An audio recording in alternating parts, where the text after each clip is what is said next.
யாரு? செந்தில் பாலாஜி.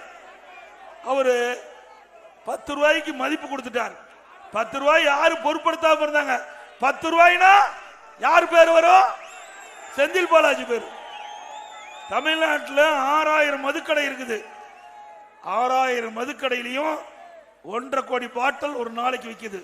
ஒரு பாட்டிலுக்கு 10 ரூபாய் அதிகமா அவர்கள் வசூல் பண்ணாங்க. அப்படி தமிழ்நாட்டில் ஒரு நாளைக்கு 15 கோடினா ஒரு நாளைக்கு 15 கோடி இந்த டாஸ்மாக்ல 10 ரூபா பாட்டிலுக்கு வாங்கினதுல மேலிடத்துக்கு போயிட்டு இருக்குது. மாசத்துக்கு 450 கோடி, வருஷத்துக்கு 5400 கோடி.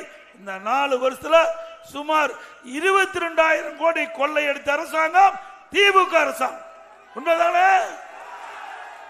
இது நாம கூட சொல்லல. அந்த டாஸ்மாக் நிறுவனத்தில் பணிபுரிகின்ற அந்த தொழிலாளி சேல்ஸ்மேனே குறிப்பிடுறாங்க.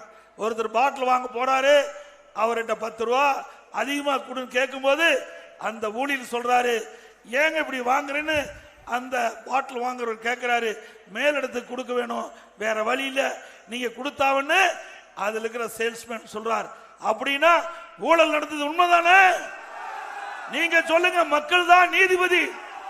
உண்மைதானே?